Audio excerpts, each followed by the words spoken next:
আলহামদুলিল্লাহ রাব্বিল মাশরিকাইন ওয়া রাব্বিল মাগরিবাইন আল্লাযী খালাকা কুল্লা শাইইন সাদাইন ওয়া আওজাবা আলাইনা al-ihsana bil walidayn ونشهد أن لا إله إلا الله وحده لا شريك له وأشهد أن محمدا عبده ورسوله سيد الكونين صلى الله عليه وعلى آله وأصحابه وأتباعه أجمعين ليلا ونهارا في الطرفين فقد قال الله تعالى في كلامه المجيد وقرآنه الكريم أعوذ بالله من الشيطان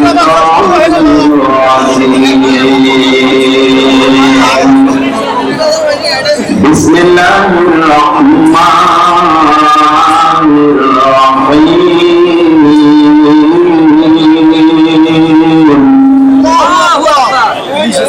إن قارون كان من قوم موسى فقضى عليه وآتيناه من الكنوز ما إن مفاتحه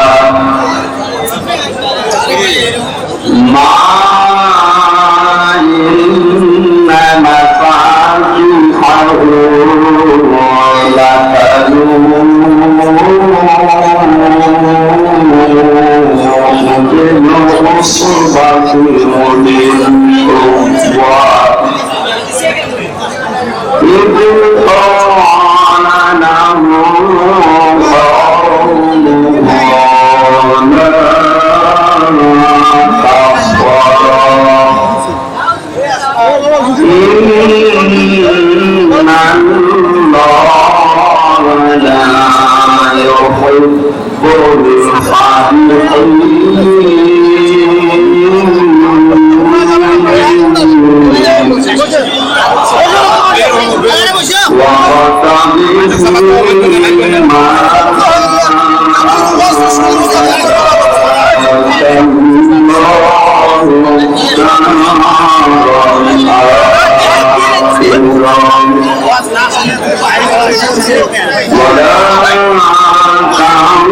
تنس نصيبك من الدنيا وأحسن كما أحسن الله إليك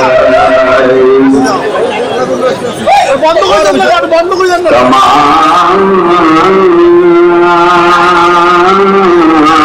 أحسن الله إليك ولا تبغ الفساد في الأرض إن الله لا يحب المفسدين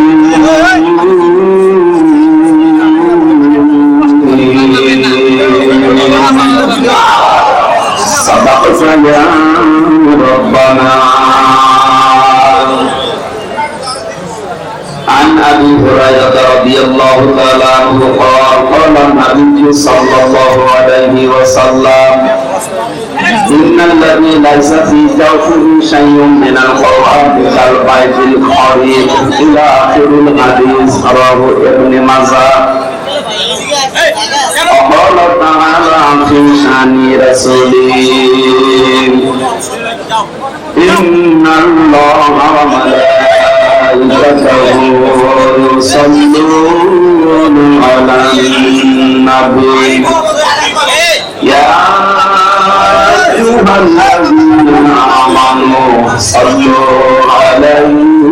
وسلموا تسليما اللهم صل على سيدنا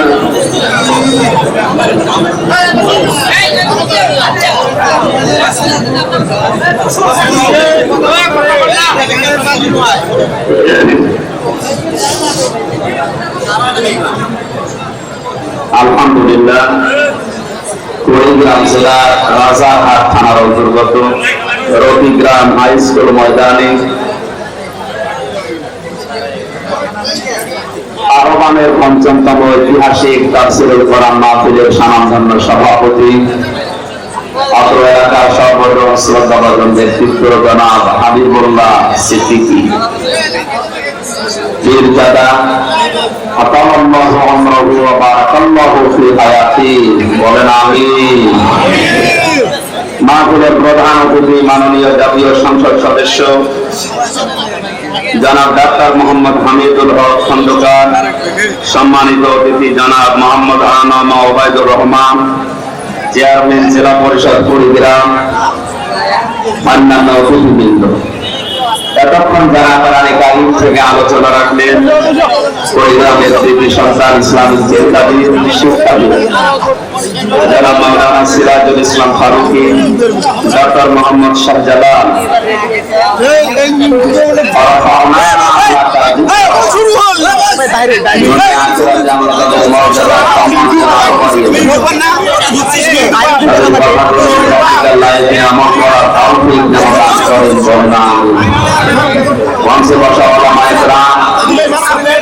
সামনে বসা মুসলমান ভাইরা, সম্মানিত মা এবং বোনেরা, প্রশাসনের ভাইরা, বিশেষ করে রাজারহাট থানার সম্মানিত অফিসার ইনচার্জ শ্রদ্ধাবাদের বড় ভাই জনাব মুস্তাফিজুর রহমান, আমার সাথে রংপুর থেকে সর্বসঙ্গী হয়ে এসেছেন বড় ভাই জনাব শরীফুল ইসলাম শরীফ,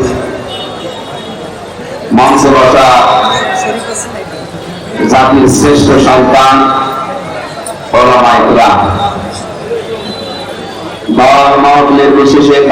অনুষ্ঠানে যারা আমরা ইবাদত মনে করে এসেছি, এখন এটা ইবাদত চলছে। কি চলছে? নামাজ পড়া আমরা ইবাদত মনে করি, রোজা রাখা ইবাদত মনে করি, কোরআনে কারীমের জন্য যে সময়টুকু ব্যয় হচ্ছে এইটাও ইবাদত। আফদালুল ইবাদাতি তিলাওয়াতুল কোরআন। নফল যত ইবাদত আছে সবচেয়ে উত্তম ইবাদত আল্লাহর কাছে কোরআনের তেলাওয়াত। আমরা যেটা কিছুক্ষণ আগে করলাম, পুরো অনুষ্ঠান যেন আল্লাহ ইবাদত হিসাবে কোরআনের বরকতে কবুল করেন, বলেন আমিন। যে আল্লাহ বিশাল আয়োজনে আমাদের মতো একজনকে কোরআনে কারীমের খাদেম হিসাবে কোরআন থেকে কিছু শোনা বোঝার জন্য এই ময়দানে সব কাজ বাদ দিয়ে নিয়ে আসলে আমরা খুশি নাকি? খুশি হয়ে বলছে আলহামদুলিল্লাহ। আল্লাহ রাব্বুল আলামিন বলেন, লাইন শাকারতুম লাযিদান্নাকুম ওয়া লাইন কাফারতুম ইন্না আযাবি লাশাদীদ। সূরা ইব্রাহিমের 7 নম্বর আয়াতে আল্লাহ জানিয়েছেন, যদি আমার নিয়ামত গ্রহণ করে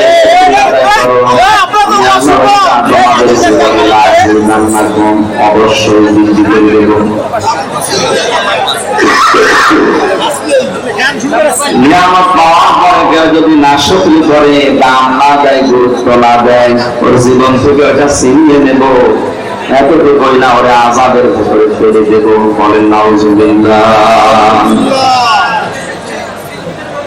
এখানে লাইন শাখার শুকরিয়া আদায়, এই শব্দটা মুফাসসিরিনে কেরাম 3টা বিষয়ের ভেতরে বের করতে পেরেছেন। কেউ যদি কোনো নিয়ামতের শুকরিয়া আদায় করতে চায়, তার পদ্ধতি 3টা। 1 নম্বরে তাকে মুখে স্বীকার করা লাগবে যে এটা ইবাদত, এটা নিয়ামত। আমরা স্বীকার করলাম যে আমাদের জীবনে আজকের এই অনুষ্ঠানটা কোরআনের জন্য, এটা নিয়ামত। এটা কি? অন্য কথা ভাবতে পারেন না। দেখতে পাচ্ছি তো আপনাদের কষ্ট হচ্ছে, কি করা যাবে? আর জায়গা নেই, ওইভাবে বসে থাকেন, দাঁড়িয়ে থাকেন, কথা বলবেন। আমরা 1 ঘন্টা 15 মিনিট কথা বলবো। তো গুরুত্বপূর্ণ একটা বিষয় আজকে আলোচনা হবে। খুব স্থিরভাবে যেভাবে কোরআন শোনা লাগে ওইভাবে শুনবেন। সাহাবায়ে কেরামের সামনে নবীজি কোরআনের আলোচনা করলেন, তাদের পিঠের উপরে মাথার উপরে তাকিয়ে খেয়ে বসতো, মনে হচ্ছে গাছ এটা। কথা বলছেন, বৃষ্টি হচ্ছে, কথা বলুন কম দাঁড়ান তো, পরে দাঁড়িয়ে থাকবেন। আর ওই সাদের যে তারা বসে আছেন উল্টা পাল্টা করে পড়েছে।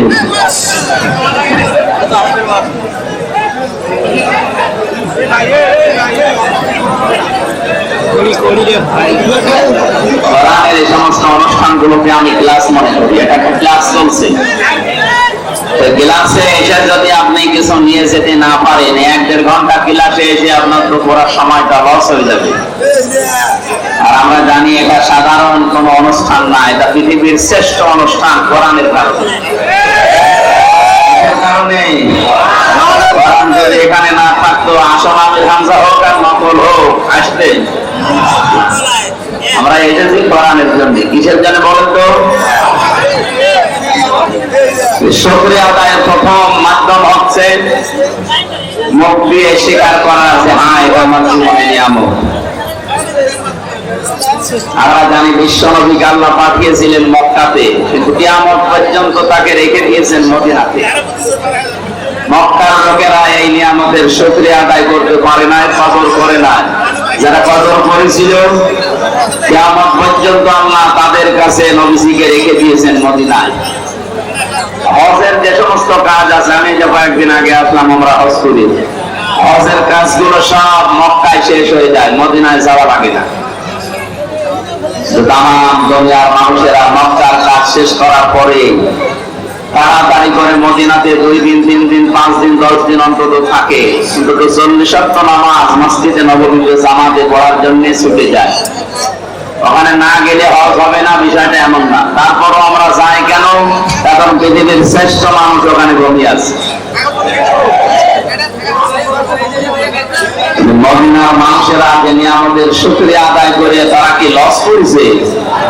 বলেন, কিয়ামত পর্যন্ত নবী ওখানে থাকবে, আর কিয়ামত পর্যন্ত তার উম্মতেরা মক্কার কাজ শেষ হলে দৌড়িয়ে যাবে রাসূলের রওজায় সালাম দেওয়ার জন্য। আমরা মুখ দিয়ে যেখানে বললাম যে কোরআন আজকের এই অনুষ্ঠানের জন্য, এলাকার মানুষের জন্য অনুষ্ঠান কোরআনের জন্য এটা নিয়ামত আমরা স্বীকার করলাম। 2 নম্বরে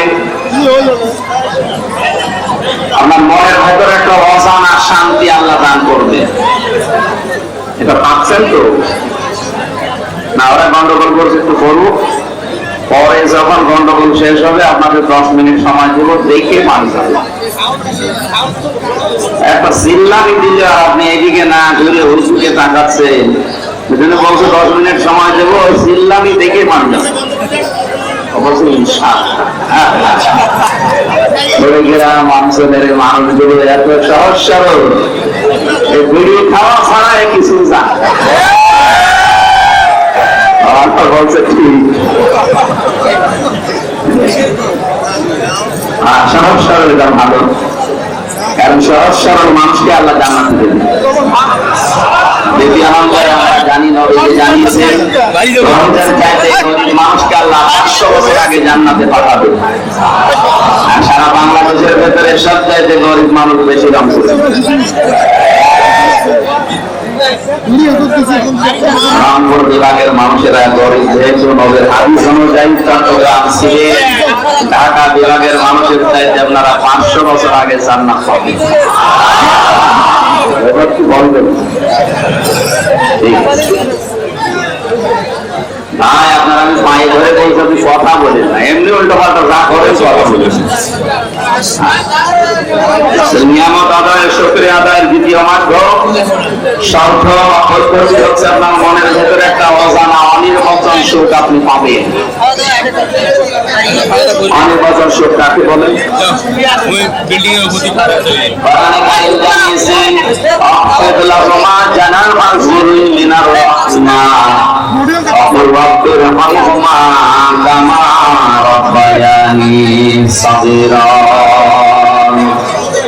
যারা আলেম আছেন তাফসীর পড়েন তাদেরকে বলছে, আল্লাহ পাক বলেন অফজন মানে ডাউন করা, এরপরে ফল করে দেওয়া। তাম পৃথিবীর সন্তানদেরকে আল্লাহ জানিয়েছেন, পৃথিবীর সন্তানেরা আমার মা বাবার জন্য তোমার দানা যে ছায়া হয়, দানার এই ছায়াটা ডাউন করার পরে ফল করে দিবা। আমরা দেখি মানুষের কোনো ডানা নেই, মানুষের আছে বাহু, হাত। আল্লাহ এখন দিতে পারতেন, গুদা দিতে পারতেন। এই শব্দগুলো আল্লাহ কোরআনে না দিয়ে এখানে জানান দিয়েছেন যে তোমার ডানা জিল্লুন মানে ছায়া বা নম্রতা। তোর ডানার যে ছায়া হয়, এভাবে ডানা ধরবেন, এই যে নিচে একটা ছায়া পড়ছে, আল্লাহ এই ছায়াকে উদাহরণ হিসাবে আমাদের সাথে সেট করেছেন। তোমার হাতের যে ছায়া আছে, ডানার এই ছায়াটা মা বাবার উপরে এভাবে ডাউন করবা, এরপরে ফল করে দিবা। জ্ঞানী মানুষদেরকে আমি লক্ষ্য করার জন্য বলছি, আল্লাহর উদাহরণটা দেখেন, কি একটা চমৎকার উদাহরণ আল্লাহ আমাদের সাথে সেট করলেন। আমাদের যেহেতু ডানা নেই, ডানা আছে পাখির, আল্লাহ পাখির ডানা আওলাদ করে আমাদের লাগিয়ে দিলেন। কেন? কারণ আমাদের এই ডানার ভেতরে নরম কিছু নেই, সবই শক্ত। আল্লাহ হেলিকপ্টারের ডানা, এরোপ্লেনের ডানা, এই ডানাগুলো লাগাতে পারতেন, পাখির ডানা দিলেন কেন? কারণ হেলিকপ্টারের দানা ডাউন হয় কিন্তু ফল হয় না, ফল হলে আর উঠবে না। আর আমাদের দানার ভেতরে নরম সেরকম কিছু নেই। আল্লাহ পাখির দানা নিয়েছেন এই কারণে, কারণের ভেতরে কিছু গড় আছে, পালক আছে, এত সফট, এত নরম, এত কোমল, এত মার্জিত, একটার সাথে আর একটা যখন লেগে যায়, পাখির এই বাচ্চাগুলো নিচে যখন আশ্রয় নেয়, যখন একটা কিচির মিচির আওয়াজ দেয়, বাংলা ভাষায় কে বলা হয় অনির্বচন আনন্দ। কুড়িগ্রামবাসী আলোচনা করে আমি সেমিনারে করি, এই কথাগুলো আপনাদের বুঝে আসছে কিনা আমি জানি না। তাকান কি উদাহরণ আল্লাহ দিয়েছেন, বাচ্চাগুলো এই কিচির মিচির আওয়াজকে বাংলা ভাষাবিদ তারা বলেছেন এটা অনির্বচন আনন্দ বা সুখ। পাখির এই বাচ্চাগুলো, মুরগির বাচ্চাগুলো মায়ের এই ডানার নিচে এই সফট, নরম, কোমল, মোলায়েম এই পাখার নিয়ে আশ্রয় নিয়ে এটাই জানাতে চাই, মা আমাদের উপরে যত আক্রমণ হোক, পৃথিবীর কেউ আমাদেরকে আর দেখতে পাবে না, আমরা নিরাপদে আছি। এই জন্য এই আওয়াজটা আমরা দিলাম, আমরা আনন্দে আছি। আল্লাহ পাক মানুষকে জানাতে চেয়েছে, হামজা তোর মা বাবা যতদিন দুনিয়ায় বেঁচে থাকে তারা যেন মনে করে আমার হামজা থাকতে অন্তত আমাদের আর কোনো চিন্তা নেই। ওই গ্রামবাসী, আমার মা বাবা আপনাদের মা বাবা কি এটা এখন মনে করে? কয়েকদিন আগে 6 ভাই বোন মিলে বাবার জমি জায়গা সব লিখে নিয়ে বাবাকে রাস্তায় ছেড়ে দিয়েছে। যা আল্লাহকে বললেন তোর মা বাবা যেন মনে করে যে হামজা থাকতে অন্তত সিরাজ থাকতে আমার আর যেন কোন চিন্তা ভাবনা করা না লাগে। 6টা ভাই বোন সব ভাইয়ের দিকে সব হাস মাস্টার্স করা, অথচ বাবার সম্পদ গুলো সব নিজের নামে লিখে নিয়ে বাবাকে 95 বছর বয়সে রাস্তায় করে দিয়েছিলাম। আপনারা দরকার নেই। আমি অনির্বচন সুখ শব্দটা বোঝানোর জন্য কোরআনের আয়াতটা পড়েছিলাম। আপনি নিয়ামতের শুকরিয়া আদায় যদি করতে চান, এটা ফিজিলালিল কোরআনে সাইয়েদ কুতুব লিখেছেন, আপনার মনের ভেতরে একটা অজানা সুখ আমার আল্লাহ নিজের পক্ষ থেকে দান করবেন। আপনি মনের অজান্তেই দেখবেন চোখ দিয়ে পানি পড়ছে। ওয়াইদা সামিউ মা উনজিলা ইলা রাসূলিকা আ'য়ুনাহুম তাফিদু মিনাদ দাম'i মিম্মা রাফু মিনাল হক ইয়াকুলুনা রাব্বানা আমান্না ফাকতুবনা মা'আশ শাহিদিন। আল্লাহু আকবার। সূরা মায়েদা 7 নাম্বার পারার 1 নাম্বার পৃষ্ঠার 1 নাম্বার লাইনের 83 নাম্বার আয়াতটা, এটা তাফসীরে হক্কানিতে আছে। আল্লাহ পাক বলেন, নবী আপনি যখন আমার উম্মত আমার জনগণের সামনে আমার বান্দাদের সামনে কোরআন তেলাওয়াত করবেন, এই কোরআন বোঝার মতো যাদের অনুধাবন করার মতো শক্তি আছে, যোগ্যতা আছে। এর মর্মমান গুলো তারা বুঝবে, আপনি বলবেন তাদের চোখ দিয়ে মনের অশান্তি পান করছে। কোরআনের আলোচনা শুনে সবার চোখে পানি আসবে না এমনটা না। আপনি যদি এর মর্মমান এগুলো বুঝতে পারেন, যেমন মালিক বলতে চাই কি আর আমি করি কি, ওনার দিকে যখন নাড়া দেবে কখন যে আপনি কাঁদতেছেন আপনি নিজেও জানতেন না। আমাদের শুকরিয়া আদায়ের দ্বিতীয় পদ্ধতি বুঝলাম, মনের ভেতরে একটা আনন্দ লাগা লাগবে। হ্যাঁ, এটা আমি সহ যারা আছি আমার মনে হয় আমাদের আনন্দ আজকে লাগছে। 3 নম্বরে শুকরিয়া আদায়ের শর্ত, এখান থেকে যেটা শুনবেন এটা আপনার প্র্যাকটিক্যাল লাইফে সেট করবেন। এই 3টা শর্ত যারা মেনে নেয় তারা যেন আল্লাহর নিয়ামতের শুকরিয়া আদায় করে, তাহলে আল্লাহ তার জীবনে এইরকম নিয়ামত আরো বৃদ্ধি করে দেবে। বলেন আলহামদুলিল্লাহ। আলহামদুলিল্লাহ।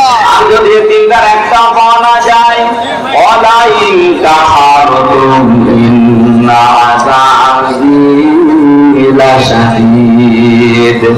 আল্লাহ লাম না দিলেও পারতেন, ইন্না না দিলেও পারতেন। 2টা গ্যারান্টি দিয়েছেন, তাকিদ দিয়েছেন। সত্যি যদি এই 3টা পদ্ধতিতে কেউ নিয়ামতের শুকরিয়া আদায় না করে, ওর জীবন থেকে জীবনের মতো আল্লাহ কেড়ে নেবে, আযাবের ভেতরে আল্লাহ ফেলে দেবে। আমার বাংলাদেশ এখন গরম না ঠান্ডা, রহমত না গজব, আযাবের ভেতরে এমনি আল্লাহ ফেলে নাই। আমাদের যে আচরণ ছিল আল্লাহর নিয়ামতের সাথে, এই আচরণ আমরা করতে পারি নাই। ইন্নাল্লাযী লাইসা ফী জাওফিহি শাইউম মিনাল কুরআনি কাল বাইতিল খারীম। নবী বলেছেন কোরআন নেই, কোরআনের জ্ঞান নেই, আলো নেই, ওটা মানুষের অন্তর, আমরা উসার দীর্ঘ শয়তানের ঘর। বলেন নাউযুবিল্লাহ। গ্রামবাসী আমাদের অন্তর যেন শয়তানের ঘর হয়ে না যায়, উজার গৃহ হয়ে না যায়, মানব শূন্যহীন হয়ে না যায়, মনুষ্যত্ব যেন আমরা হারিয়ে না ফেলি। এই জন্য আহ্বান, এই সংগঠন 1 বছর পরে আমাদেরকে কোরআন ভেতরে যাওয়ার জন্য ব্যবস্থা করেছে। নাকি ওনাদের অন্য উদ্দেশ্য আছে? কোরআনে কারিম অন্তত কিছু না কিছু হলে আমার অন্তরে যেন থাকে। আজকের আলোচনা থেকে আমরা যেন অন্তত কোরআন থেকে কিছু নিয়ে বাড়ি যেতে পারি। আল্লাহ তুমি আমাদের তাওফিক শিক্ষা দাও। বলেন আমিন। দরুদ আর সালাম করছি আমাদের নবী মুহাম্মদ রাসূলুল্লাহ সাল্লাল্লাহু আলাইহি ওয়াসাল্লামের প্রতি। আজকে তেলাওয়াত করেছি সূরা কাসাস 76, 77 দুইটা আয়াত। আমরা তাফসীর ও কোরআন মাহফিল লেখা পেয়েছি, এখানে তাফসীর আকারে কথা বলবো ইনশাআল্লাহ। জবান করে কোরআনের আয়াত শয়তান যেন আশপাশে না থাকে সেই নিয়ত করে পড়ে। কারণ পৃথিবীর কোন ইবাদত করার আগে আউযু বিল্লাহ পড়া লাগবে, শয়তান থেকে আশ্রয় চাওয়া লাগবে, এমন কোন নিয়ম আমি পাইনি। শুধু কোরআন পড়ার আগে মাস্ট বি আউযু বিল্লাহ পড়াই লাগবে। এটা তো আমি বানালাম নাকি? রামপুরবাসী আল্লাহ পাক কেন কোরআনে কারীম পড়ার আগে আউযু বিল্লাহ পড়তে বলেছেন? আমি তাফসীরে আয়াতে দেখেছি, নামাজ পড়তে গেলে আপনি আউযু বিল্লাহ পড়েননি, আপনার নামাজ হবে না। হবে, অসুবিধা নেই। বলে না আপনি আমার ঠিক বলে এই দেশের নাম বলছি। আমি বলছি কোন দেশের নাম আমি নিজেও জানি। বলেন তাদের 24 জন মানুষ নিরপরাধ মানুষকে মেরে ফেলার জন্য একজন সিদ্ধান্ত দিল, সব নিশ্চুপ। এরা কি মানুষ না জানোয়ার? সবই তো মানুষের সুরত নিয়ে আছে, একটাও কথা বলে না। আমারও মনে হয় মাঝে মাঝে পৃথিবীটা কেমন যেন হয়ে গেল। বিনা কারণে একজনকে বিপদে ফেলে দেয়, বিনা কারণে একজনের জীবন নাশ হয়ে যায়, গোপ হয়ে যায়, আর সারা দেশের মানুষ হাঁ করে তাকিয়ে কিচ্ছু বলে না। বিশ্বনবীকে হত্যার জন্য আবু জেহেল সর্বশেষ ঘোষণা দিল 100 লানত দেওয়া হবে। ওই জায়গা থেকে দাঁড়িয়েছে একজন, তার নাম ওমর। লোকটা দাঁড়িয়ে বলে 100 লানত। আমি যাচ্ছি, খোলা তরবারি নিয়ে যাচ্ছিল। আমি ইতিহাস বলার জন্য এখানে বসি না, ঐতিহাসিক প্রেক্ষাপটটা বললাম। শেষ পর্যন্ত নিজে মুসলমান হয়ে গেছে। বাকি যে 24 জন ওখানে বসেছিল, হয়তো মুরব্বী এবার সিদ্ধান্ত নিয়েছে যাকে পাঠালে সে তো ফেল করেছে, কাজ করো, ওভাবে হবে না। এই 24 জনের ভেতর থেকে এক একজন গোত্র থেকে, এক একজনের বংশ থেকে এক একজন যুবককে রেডি করো, সবাইকে পাঠিয়ে দাও মোহাম্মদের ঘরে আজ রাতের বেলা। 24 জন মিলে মারবে, তাহলে কেউ কারো উপরে দোষ চাপাতে পারবে না। হয়তো পৃথিবীতে ইমানদারদের বিপদে ফেলার জন্য শয়তানের সুরত নিয়ে অনেকে বিভিন্ন জায়গায় বসে বসে ধোঁকা দিয়ে বোকা বানিয়ে অনেক আলেমকে জেলখানায় পর্যন্ত পাঠাচ্ছে।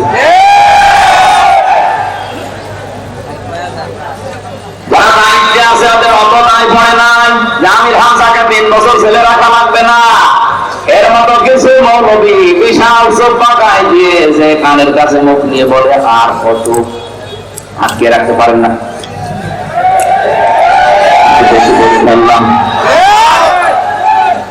শেষ পর্যন্ত ওরা 24 জন মিলে রাসূলুল্লাহর ঘরের চারিদিকে দাঁড়িয়ে আছে।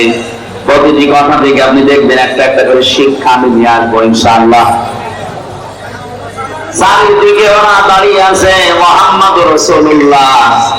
জিবরাইল এসে বলে, হে রাসূল, আপনার চারিদিকে ওরা দাঁড়িয়ে আছে খোলা তরবারি নিয়ে, আপনি ওঠেন, সূরা ইয়াসিনের কয়েকটা আয়াত তেলাওয়াত করে এক মুষ্টি বালু হাতে নেন, সামনের দিকে শুধু ফিকে মারেন, বাকি যা করার আল্লাহর কুদরত করবেন। নবীজি সূরা ইয়াসিনের আয়াত তেলাওয়াত করলেন, ইন্না জাআলনা ফি আনাফিহিম আগলালাম ফাহিয়াইলাল আযকামি ফাহুম মুকমাহুন ওয়া জাআলনা মিন বাইনি আইদিহিম সাদ্দাও ওয়া মিন খালফিহিম সাদ্দান ফাআগশাইনাহুম ফাহুম লা ইউবসিরুন। আল্লাহু আকবার। শুধু সামনের দিকে ফিকে মেরেছিলেন, চারিদিকে কাফেরদের চোখে পৌঁছিয়ে দিয়েছে আমার আল্লাহর কুদরত। ওই আল্লাহর কুদরত এখনো দুনিয়ায় আছে না নেই? নবীজি নিজের জামাই হযরত আলীকে ডাক দিলেন, বললেন, এই যে টোপলা বাঁধা আছে ছোট ছোট করে, যারা আমাকে হত্যার জন্য এসেছে ওদের এই টোপলা গুলো আমানত। আমি যদি এখন এগুলো নিয়ে পালিয়ে যাই তাহলে আমার আল-আমিন নামের কলঙ্ক হবে। ওর নামের ওরা আমাকে আল-আমিন নাম দিয়েছে আর সাদিক নাম দিয়েছে। এখন যদি এগুলো নিয়ে আমি পালিয়ে চলে যাই রাতের আধারে, আমার আল-আমিন নামের কলঙ্ক হয়ে যাবে। সুতরাং তুমি আমার বিছানার উপরে আমার চাদর গায়ে দিয়ে মোড়া দিয়ে শুয়ে পড়ো, বাকি যা করার আমি তোমার বলি। চাদরটা সামনের দিকে একটু মোড় দিয়ে রাখবা, পা দিয়ে পেছনে আটকিয়ে রাখবা। 3 দিন পরে মদিনায় আমার সাথে দেখা করবা। আর এখানে যে কয়টা টুকরা আছে প্রত্যেকের নাম লেখা আছে, ঠিকানা দেওয়া আছে। সকালবেলা তার ঘর বাড়িতে যেয়ে পৌঁছিয়ে দিয়ে আসবা। কয়েকটা কথা বলেছিলেন নবীজি তাকে। 1 নম্বরে চাদরটা মোড়া দাও, 2 নম্বরে 3 দিন পরে আমার সাথে মদিনায় দেখা করো, 3 নম্বরে আমানত গুলো নাম অনুযায়ী বাড়িতে পৌঁছিয়ে দাও। হযরত আলী বলেন, ওই সময় আমার 100% নবীর কথা বিশ্বাস হয়েছে, অন্তত 3 দিনের ভেতরে আমার মরণ হবে না। 3 দিনের ভেতরে যদি আমি মরে যাই তাহলে নবীর কথা মিথ্যা হয়ে যাবে, আর আল্লাহ পাক নবীকে মিথ্যাবাদী বানাবেন। সুতরাং 3 দিন আমার চিন্তা নেই। নবীজি চলে গেলেন ওখান থেকে। কাফেররা ওই সময় এসেছে, ঘরের ভেতরে প্রবেশ করে বিছানার উপরে তাকে দেখে বলে, তো পাওয়া গেছে। একজন বলে দাও তো, আর একজন বলে দাঁড়াও দেখি। পাওয়া যখন গেছে তখন শান্তি নিয়ে মারা যাবে, আগে মুখটা দেখি। চাদর নিয়ে টানাটানি করে। হযরত আলী বলে, নবীজি আমাকে বলেছিল হাত দিয়ে শুধু শক্ত করে ধরে রাখবা, আমি ধরে রেখেছিলাম, ওরা 24 জন মিলে টানাটানি করে, চাদর ধস্তাধস্তি করে, খুলতে পারে না।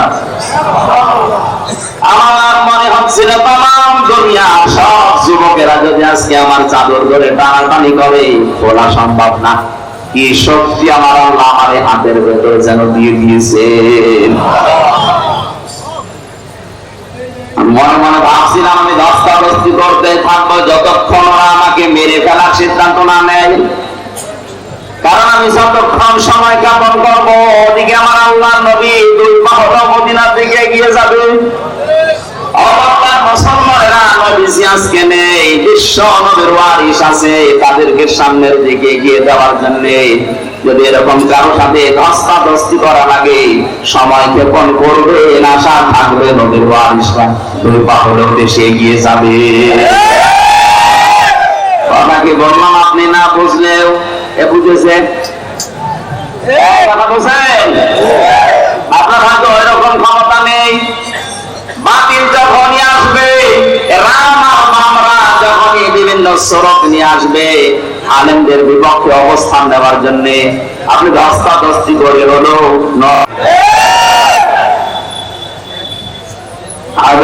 বলেন, যখন ওরা আমাকে মেরে ফেলার সিদ্ধান্ত নিয়ে ফেলেছে যে না আর দরকার নেই, তখন আমি ছেড়ে দিলাম। আমার লোকটা দেখার পরে গরম দেয়, কে কোথায় মোহাম্মদ, তুমি এখানে কেন? বললাম তোমাদের এত টাকার জবাব দেওয়ার জন্য আমি এখানে শুয়ে পড়ি নাই, শুয়ে আছি একটা কারণে। ওই যে টোপলা গুলো দেখতে পাও, তোমাদের আমানত রাখা আছে, যার যারটা আমি তার কাছে পৌঁছিয়ে দেব। বাংলার মুসলমানেরা কি বুঝলেন এখান থেকে? শুধু শোনা না, যেই নবীর জীবন মরণ নিয়ে টানাটানি, নিজের জামাইকে যিনি মৃত্যুর বিছানায় রেখে যাচ্ছে, তারপরেও যেন আমাদের দায়িত্ব নষ্ট না হয়। আজ বাংলার 1628 জন মানুষ দায়িত্বে আছেন। মাহফিলে কসম করে বলতে পারি, এই 1628 জন মানুষ যদি হযরতে আলীর এই অনুভূতি নিয়ে আপনি দায়িত্ব পালন করেন, আল্লাহ কসম দেশটা একটা মিনি জান্নাত হয়ে যাবে। কেউ এই দেশের সম্পদ নিয়ে আর বেগম পাড়া বানাবে না, কারণ এটা আপনার সম্পদ না।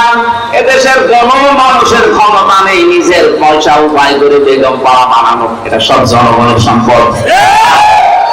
এটা আমানত হিসাবে আপনি পেয়েছেন। আমাদের দায়িত্বটা যদি আপনি পালন করতে পারবেন, সত্যি কথা বলছি, কারোর জন্য ব্যাংকের টাকা কেউ ফ্রিজে রেখে দেয়, কেউ বালিশের ভেতরে রেখে দেয়।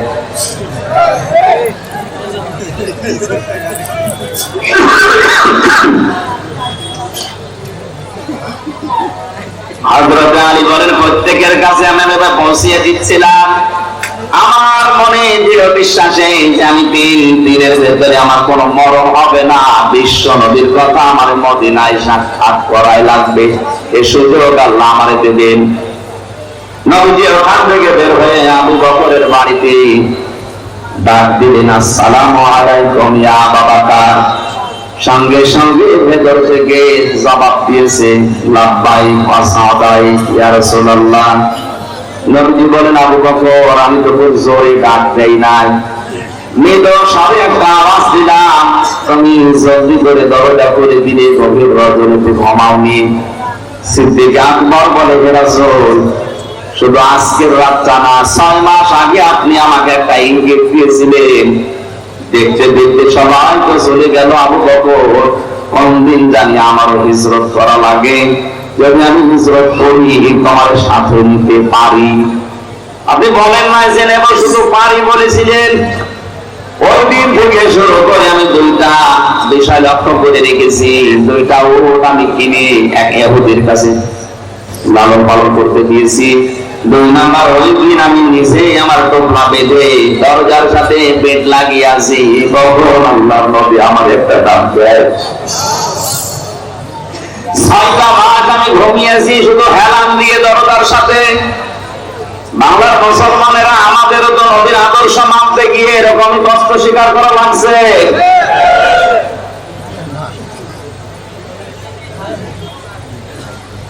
বিশ্বনবী হযরত আবু বকরকে সাথে নিলেন। বাড়ি থেকে যেদিকে যাওয়ার কথা ওই দিকে না দিয়ে উল্টা দিকে আরম্ভ করলেন।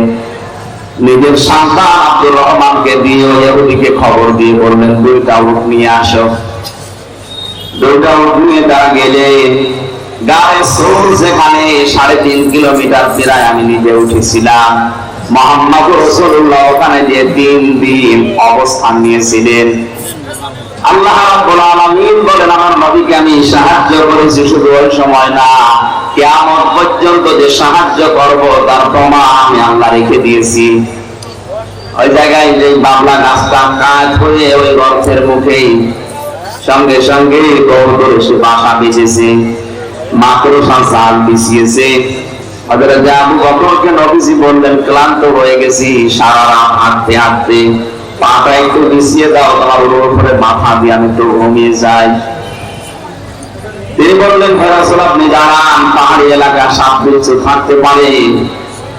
নিজের বিভিন্ন কাপড় ছিল ছিঁড়ে ছিঁড়ে বিভিন্ন গর্তের ভেতরে দিয়ে মুখ বন্ধ করলেন, আর একটা গর্ত বন্ধ হয়নি। হযরত আবু বকর বলেন, আমার পা দিয়ে গর্তের মুখে পা দিয়ে আমি বন্ধ করে রেখেছি।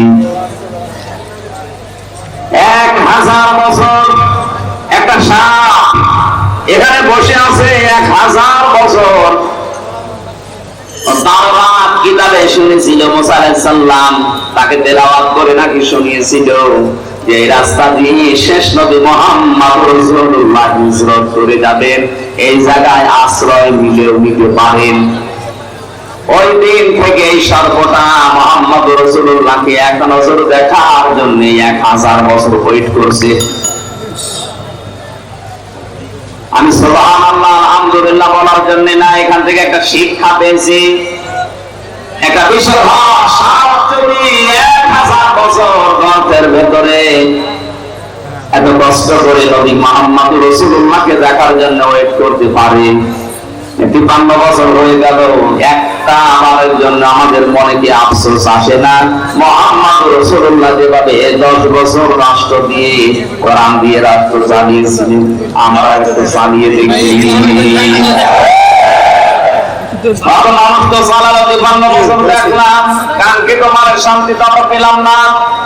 এখন শুধু দেখতে বাকি আছে, কোরআন দিয়ে রেস্টা চললে কেমন দেখা যায় এটা দেখতে বাকি আছে। মাসাফের অবস্থায়, মাজলুম অবস্থায়, অসুস্থ অবস্থায় দোয়া করছে লক্ষ মানুষ নিয়ে, মাহবুব কোরআন দিয়ে দেশ চললে কেমন দেখা যায়, মরণের আগে অন্তত হলো একবার তুমি আমাদেরকে দেখা। সাপ বিভিন্ন জায়গায় যেখানে যায় দেখে গর্তের মুখ বন্ধ। এখানে বারবার টোকা দিয়েছিল কিন্তু পা উনি সরাতে চাননি, এজন্যই দিয়েছেন সবর। হযরত আবু বকর বিষের যন্ত্রণায় তার শরীর পর্যন্ত হলুদ হয়ে গেছে। বিশ্বনবী মুহাম্মদ রাসূলুল্লাহ ঘুমন্ত অবস্থায় তার চোখে পানি পড়েছে। ঘুম থেকে উঠে বললেন, কি কাঁদো কেন? বাড়ির কথা মনে পড়েছে। হযরত আবু বকর বলে, হে রাসূল, যেদিন আপনার প্রতি ঈমান এনেছি ওই দিন তামাম পৃথিবীর চাইতে আপনাকে আমি ভালোবাসি বেশি। সাথে আমার কামড় দিয়েছে, যন্ত্রণায় আমার কলিজা পর্যন্ত, রক্ত পর্যন্ত জ্বলছে, কিন্তু আপনি ঘুমিয়ে আছেন, ডিস্টার্ব হবে জন্য কিছু বলতে পারি নাই। নবীজি মুখের লালা দিয়ে ওই জায়গায় লাগালেন, সঙ্গে সঙ্গে যন্ত্রণা বন্ধ হয়ে গেল। ডাক দিয়ে বলে, আবু বকর, আমাকে আগে জানালে না, তাহলে এই কষ্টটা পেতে না। সিদ্দিক আকবর বলে, হে রাসূল, এটা তো রক্ত জ্বলছিল, আমি যদি মারা হয়েছিলাম মুহাম্মদ রাসূলুল্লাহ আরাম করছিলেন, তার আরামে আমি বিঘ্ন ঘটাতে পারতাম না। আল্লাহ বলেন, এভাবে যদি আমার রাসূলকে ভালোবাসতে পারো কি করবো জানো? ইন কুনতুম তুহিব্বুনাল্লাহ ফাত্তাবিউনি ইউহিব্বুকুমুল্লাহ ওয়া ইয়াগফির লাকুম যুনুবাকুম আল্লাহু গফুরুর রহিম। এইভাবে করে যদি তোমরা আমার রাসূলকে ভালোবাসা দিতে পারো, আমি আল্লাহ বলছি জীবনের যত অপরাধ আছে সবগুলো আমি আল্লাহ মাফ করে দেব। সিদ্দিক আকবর কি ভেবেছিলেন যে আমার রক্ত জ্বলছে, কলিজা জ্বলছে, জীবন যদি চলে যায় রাসূলের আরামে আমি বিঘ্ন ঘটাবো না। আজ বিশ্বনবী মুহাম্মদ রাসূলুল্লাহ মদিনায় ঘুমিয়ে আছে, তার আদর্শকে যদি দেশে কেউ অবলম্বিত করে, তার আদর্শকে গালি দেয়, অপছন্দ করে, আমাদের জীবন চলে গেলে হলেও এর বিরুদ্ধে কথা বলা দরকার। গত কয়েকদিন আগে গালি দিয়েছিলাম মনের হাতে কি এইটা কি কোন জেলা যেন দিনাজপুরের কাহারল এক অমুসলিম, আমি নাম নিলাম না, উনি মুহাম্মদ রাসূলুল্লাহকে শেষ পর্যন্ত গালি দিয়ে ফেলেছে। আহ্বান জানাবো নবীজি কিন্তু আমাদের কাছে কলিজার চাইতেও দামি। আপনি আর যাই করেন, কোরআন আর নবী এই দুইটা নিয়ে উল্টা পাল্টা কিছু বলবেন না, শেষে অনটন ঘটে যাবে, সামাল দিতে পারবেন না। আমাদের বুঝি তো এতটুকু, আমল দিয়ে জান্নাতে যাওয়ার মতো যোগ্যতা আমাদের নেই। আমাদের ভালোবাসাও দেখাতে পারি, কিয়ামতে যেন আল্লাহ এইটা ছিল বকর সঠিক আমাদেরকে তোলেন, বলেন আমিন। বের হলেন ওখান থেকে, কিছু দূর যান, পায়ের যে ছাপগুলো পড়তে থাকে, হযরত আবু বকর পায়ের ছাপগুলো সেসর দিতে দিতে মুছতে মুছতে যান। নবীজি বলেন, তুমি পা সেসর দাও কেন? সিদ্দিক আকবর বলে, হে রাসূল, আবু জেহেল যদিও আপনি নাম দিয়েছেন, লোকটা কিন্তু আবুল হাকাম, বুদ্ধির পিতা। এত বুদ্ধি, এত জ্ঞান, মানুষের পায়ের ছাপ থেকে বলে দিতে পারে যে কার ছেলে, কোন বংশের ছেলে কখন হেঁটে গেছে। আমরা যেভাবে যাচ্ছি, সকালবেলায় তো আমাদেরকে খুঁজতে বের হবে, পায়ের ছাপ দেখে দেখে আমাদেরকে ধরে ফেলতে পারে। এই জন্য আমি 5 বছর দিয়ে ওই জায়গা, ওই দাগগুলো আমি মুছতে মুছতে যাচ্ছি। বিশ্বনবী মুহাম্মদ রাসূলুল্লাহ ওখান থেকে জরফা নামক জায়গা পর্যন্ত যে আর কাবা শরীফ দেখতে পাচ্ছিলেন না। তখন মনের দুঃখ নিয়ে এই কথাগুলো বলেছিলেন, মাবুদ, কাবা তো আর দেখা যায় না, আমি তো যেতে মনে চাই না, শুধু তোমার আদেশ পালন করার জন্য আমি হিজরত করছি। আল্লাহ সূরা কাসাসের 88টা আয়াত এক জায়গায় নাযিল করেছিলেন। আমার ঐতিহাসিক প্রেক্ষাপট বলার কারণ হচ্ছে হযরত মুসা আলাইহিস সালামের জীবনী দিয়ে আল্লাহ আয়াত শুরু করেছিলেন সূরা কাসাস, আর শেষ করলেন কারুনের জীবনী দিয়ে। আমার প্রশ্ন হচ্ছে, মুহাম্মদ রাসূলুল্লাহর হিজরতের ঘটনাকে আমার আল্লাহ না উল্লেখ করে মুসা নবী, ফেরাউন, কারুন এদের কথা পুরা কাসাস সূরার ভেতরে দিলেন কেন? আর আমি যেখান থেকে পড়েছি, এখানে কারুনের জীবনী থেকে শুরু। আয়াতের প্রেক্ষাপটের সাথে বাস্তবতায় আয়াত নাযিল করা মিলছে না।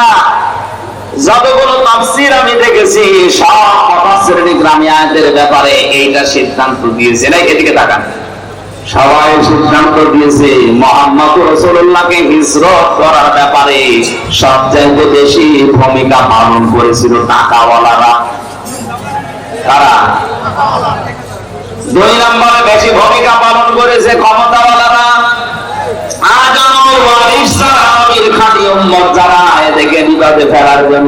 আপনি তাকান, তাম পৃথিবীতে টাকাওয়ালারা আর ক্ষমতাওয়ালারা চেষ্টা চালাচ্ছে। মালিক যারা, টাকাওয়ালা যারা, তাদেরকে ওই জামানার সম্মানিত সব আলেম ওলামা যারা ছিল, এমনকি মুসা আলাইহিস সালাম সহ 5টা উপদেশ দিয়েছিল কারুনকে। কয়টা? আজকে যেহেতু মুসা নবী এখানে নেই, মুহাম্মদ রাসূলুল্লাহ নেই, কিন্তু নবীদের ওয়ারিস হিসাবে দাবি করে আমরা এসেছি। আমার দায়িত্ব আজকে যে টাকাওয়ালাদের কারণে, যে ক্ষমতার কারণে নবীর উম্মতেরা, উত্তরাধিকারী আলেমেরা বিপদে আছে, মুসিবতে আছে, জুলুমের শিকার, তাদেরকে আমার মনে হয় আজকে এই আয়াত দিয়ে 5টা উপদেশ দেওয়া বাধ্যতামূলক হয়ে গেছে। বড় দরদি, আপনাকে আমি 5টা উপকারের কথাই বলবো, উপদেশের কথা। ওই জামানায় নবীকে বিপদে ফেলার জন্য, এমনকি দেশ ত্যাগ করার বাধ্য করার জন্য টাকাওয়ালারা কাজ করেছিল বেশি, কারণের ঘটনাকে আল্লাহ উল্লেখ করে জানিয়েছে। এই কারণের ঘটনাকে উল্লেখ করার কারণ এইটা, কারণের মধ্যে সম্পাদনা ছাড়া তাদের কারণে আলিমেরা এবারে বিপদে পদে পদে পড়বে। হযরতে মুসা আলাইহিস সালামের চাচাতো ভাই ছিল এই কারণ। সূরা কাসাস ৭৬ নম্বর আয়াত খেয়াল করে করে মিলাবেন এবার।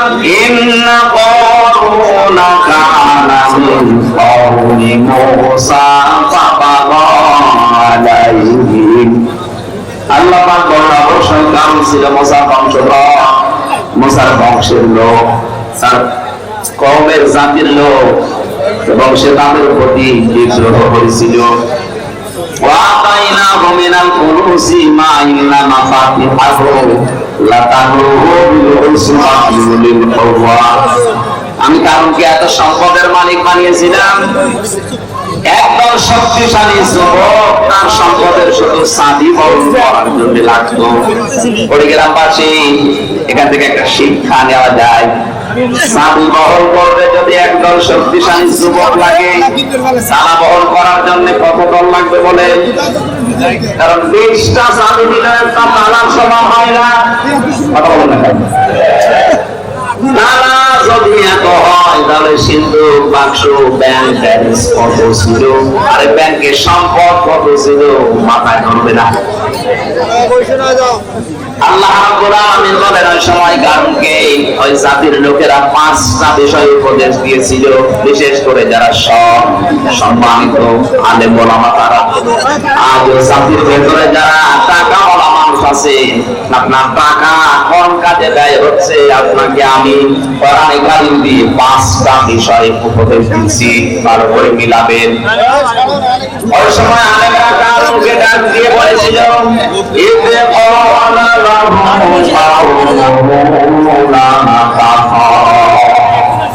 আনন্দ করো না বেশি। আজ টাকাওয়ালাদের আনন্দ আছে না নেই?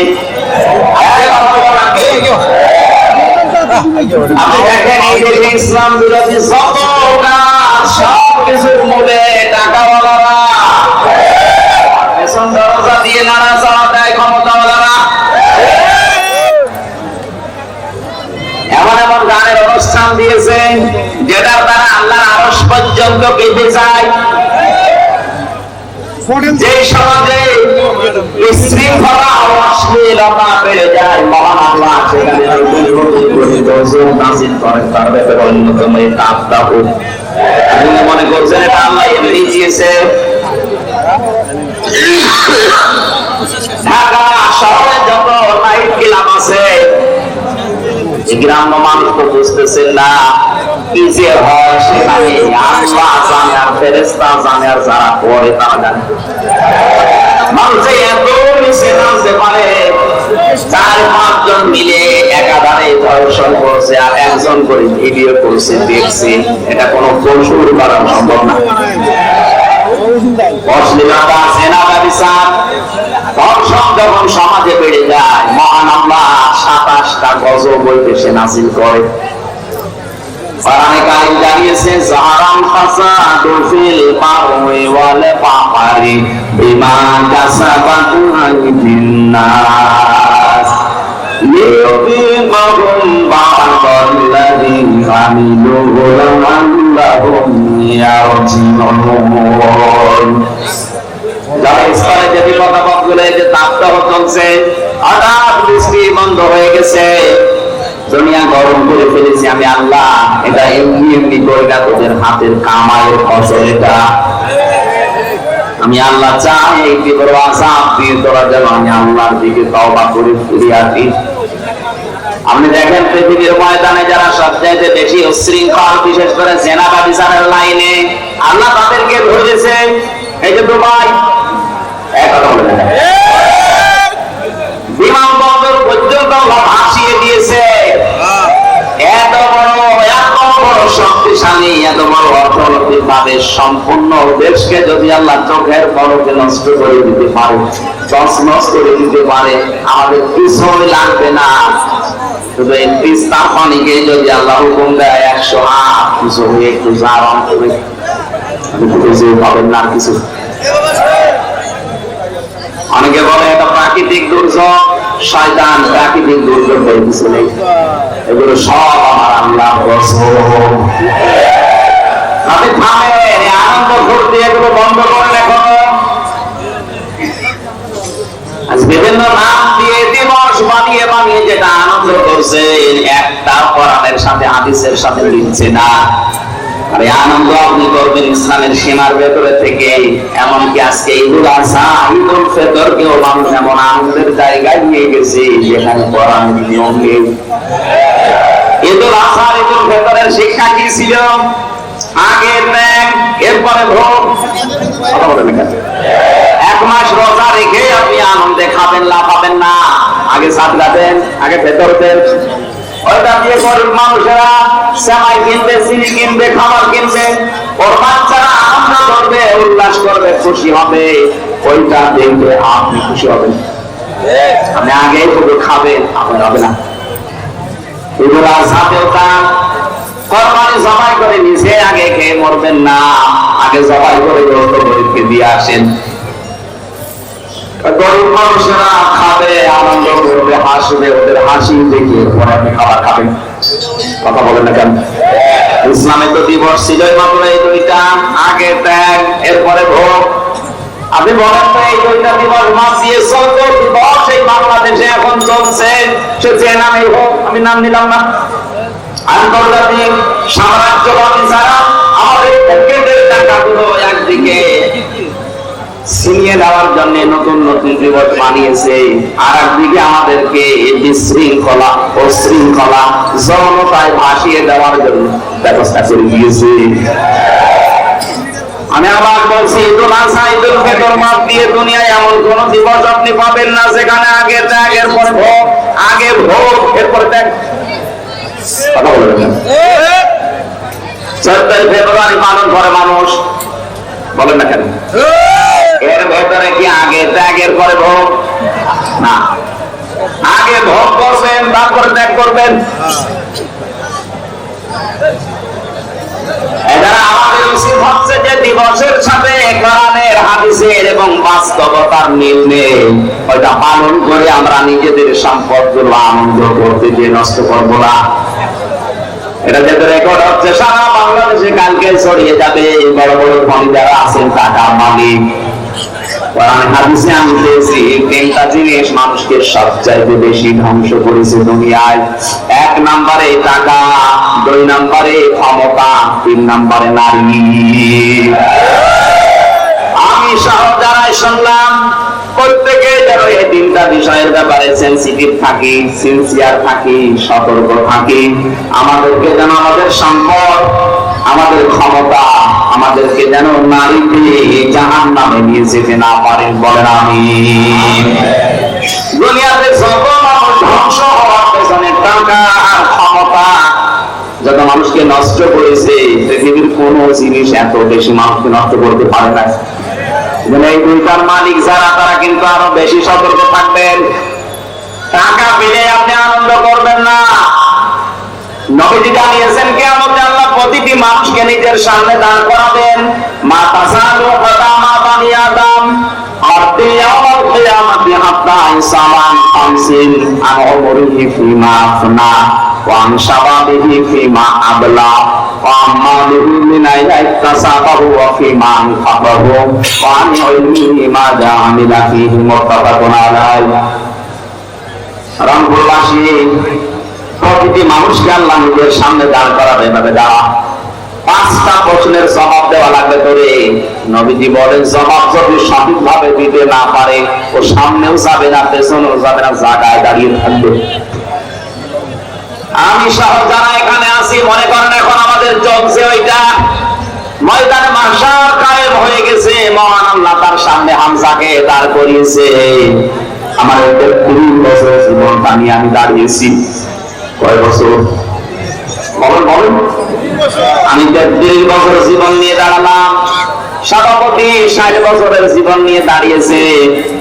আমি নিজের জীবনটা নিয়ে মনে করেন আমি দাঁড়িয়ে আছি মহান আল্লাহর সামনে। নিজের দিকে তাকিয়ে আজকের ওয়াজটা আপনি মিলাবেন।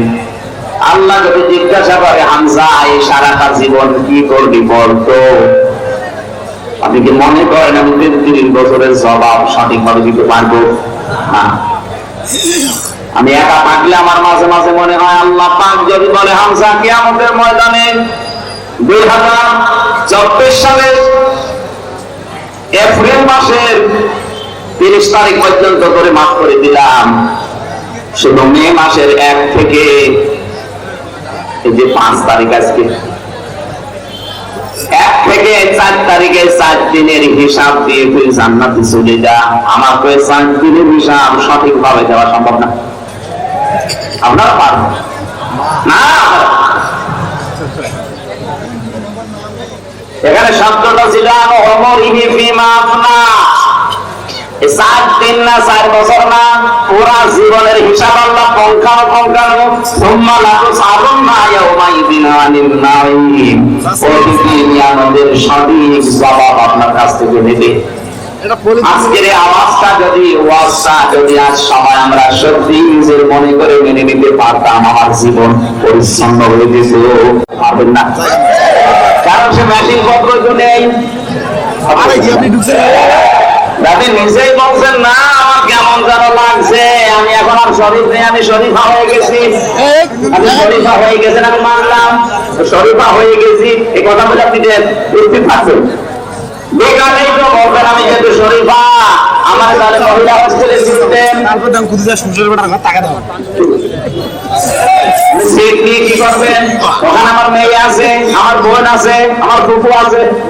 এটা বলছেন আপনি মাল যতই বলেন আমি শরীফা, আপনি আসলে কি কথা বলেন না কেন? ওখানে যে আমার মেয়ে, আমার ফুফু, আমার বোন আছে, আপনি ঠিক থাকবেন। একজন বছর যুবক যুবতী এক জায়গায় ঘুমানো যায় যাচ্ছে,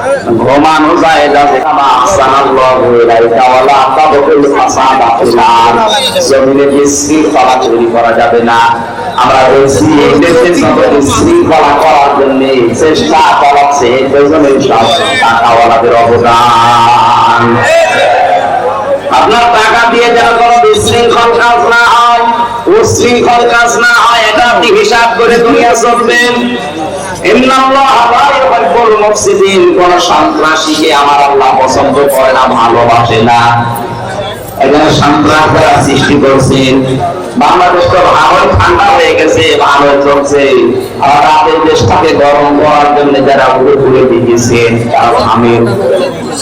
কারণ যারা বিশৃঙ্খলা করে, সন্ত্রাস তৈরি করে, মানুষের ভেতরে ত্রাস সৃষ্টি করতে চায়, তাদেরকে আল্লাহ পছন্দ করে না। আল্লাহ যদি কাউকে পছন্দ না করে জান্নাত দিবেন। বলে বলো আল্লাহ আমাকে সহ দাওয়া রেখেছি এই 5টা উপরে, বিশেষ করে ক্ষমতাওয়ালা টাকাওয়ালাদেরকে মেনে নেওয়ার তৌফিক দেন। বলেন আমিন। প্রচন্ড গরম, এই আয়াত শেষ পর্যন্ত আমি আর যাচ্ছি না। এখনো প্রায় 8টা না 9টা কারণের পরবর্তী আয়াতে আমি জেলখানায় থাকতে যে 2টা বই লিখেছিলাম নারী এবং পুরুষের উপরে দাম্পত্য জীবন নিয়ে, এখানে আছে কিনা জানি না, ওই জায়গাতে সাদা গাড়িতে পাওয়া যাবে, নিয়ে আপনার স্ত্রীকে, আপনার মেয়েকে, মাকে, বোনকে, ফুফুকে উপহার দেবেন। পারিবারিক জীবনের দাম্পত্য ভালো হবে আমি আশা করছি।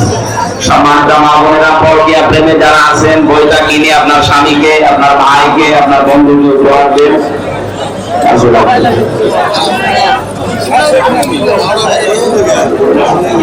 যে সমস্ত মানুষদের এলাকাতে আসলে তাফসীর মাহফিল করার জন্য শীতের সময় চলছে, অবস্থা বড় কঠিন। আমি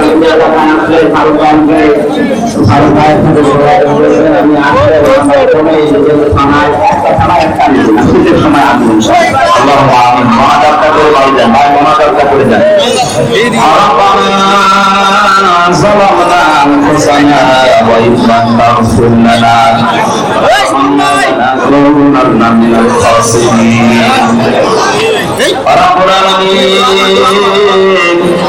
কুড়িগ্রাম জেলার রাজারহাট থানার বড়গ্রাম হাই স্কুল ময়দানের দিকে তোমার কুদরতের নজর দিয়ে তাকাও। হাজার হাজার বান্দা বান্দীরা এই প্রচন্ড গরমে বহু কষ্ট করে তারা রাত 12টা পর্যন্ত বসে আছে। কারণ সবার জন্য যারা এত পাগল, এদেরকে তুমি অমরের মতো বানিয়ে দাও। দয়া করে আজকের এই কষ্টের বিনিময়ে আমাদেরকে দান করে থাকো, কোটি কোটি গুণে বাড়িয়ে দাও। কিয়ামতের দিনে আমাদের জন্য সুপারিশ করবে ওই নবীর রওজায় আল্লাহ তুমি পৌঁছাও। দুনিয়ার মাটির নিচে যারা ঘুমিয়ে আছে আল্লাহ, এই মানুষগুলোর জন্য অনেকে আজ দোয়াও করে না। তাফসীর মাহফিলে সবার জন্য দোয়া করছি, আল্লাহ তাদের কবরগুলো জান্নাত বানিয়ে দাও। এই মাহফিলের আয়োজন করতে গিয়ে আহ্বানের এই যুবক বান্দারা এতদিন ধরে কষ্ট স্বীকার করে যে মাহফিলের আয়োজন করলো, সারাই যেভাবে সাহায্য সহযোগিতার হাত বাড়িয়েছে, তোমার সাহায্য তাদের দিকে ভাবে এগিয়ে দাও। এসএলআর ডিসি এসপি টিএলও বিশেষ করে থানার সম্মানিত ওসি আমার মোস্তাফিজ ভাই সহ পুলিশ সদস্য ভাইরা যারা বিশাল আয়োজনে শ্রম দিয়েছে, আল্লাহ তুমি তাদের শ্রমকে আজকে ইবাদত হিসাবে কবুল করে নাও। বাংলার প্রশাসনের উপরে তোমার রহমত নাযিল করো। 24 ঘন্টা যারা ডিউটি পালন করে, জানমাল ইজ্জত আবরু হেফাজতের জন্য এত কষ্ট যারা স্বীকার করে, তাদেরকে তুমি সুস্থ রাখো। নিজেদের মা বাবা স্ত্রী সন্তান বিভিন্ন জায়গায় রেখে যারা বাংলার বিভিন্ন প্রান্তে কঠিন দায়িত্বটা পালন করে যাচ্ছে, প্রশাসনের উপরে মেহেরবানি করে তোমার খাস রহমত ঢেলে দাও। তাদের পরিবারস্থ লোকদেরকে আল্লাহ তুমি দেখে রাখো। তাদের সন্তান আপনি স্ত্রী যেগুলো দিয়েছে সালামতে রাখো, রোগ শোক থেকে তাদেরকে বাঁচাও। বিশেষ করে আজকের এই ময়দানে যারা দায়িত্ব পালন করবো, আল্লাহ এই মানুষগুলোকে তুমি ইবাদত হিসাবে মেনে নাও। আহ্বানের যে যুবক বান্দারা এতদিন পর্যন্ত কষ্ট স্বীকার করেছে, আল্লাহ যুবকদেরকে যে মা পেটে হৃদয় মায়ের পেট তুমি খাদিজার মতো বানিয়ে দাও। শাওন ভাই, রিজওয়ান ভাই সহ আমরা যারা যুবক চেষ্টা চালিয়েছে, এই মাহফিলটার মাধ্যমে এসেছি আমার সিরাজুল ভাই সহ প্রত্যেকটি আলেমকে আলেমের মতো কবুল করে নাও। মা বোনদেরকে পর্দায় থাকার তৌফিক দাও। সম্মানিত মা বোনদেরকে খাদিজার মতো আয়েশার মতো বানিয়ে দাও। আল্লাহ আমার শরীফ ভাই এসেছে, এই শরীফ ভাইকে তুমি মাফ করে দাও। কখন কার মরণ চলে আসে জানি না। আল্লাহুম্মা ইন্নী আসআলুকা শাহাদাতান ফি সাবিলিক ওয়াজআল মাওকুফি বালাদি রাসূলিক। এদেশের দায়িত্ব যাদেরকে দিয়েছো, প্রধানমন্ত্রী শেখ হাসিনা থেকে শুরু করে যারা দায়িত্বে আছে, আল্লাহ ওমরের মতো সততা তাদের দিয়ে দাও। প্রতিষ্ঠা কোরআন দিয়ে চললে যেমন দেখা যায়, আজ পর্যন্ত দেখতে পারলাম না। মুসাফির অবস্থায় দোয়া করছি, আল্লাহ মজলুম অবস্থায় আছি, এটা তুমি কবুল করো যেন দেখতে পাই কোরআন দিয়ে চেষ্টা চলছে।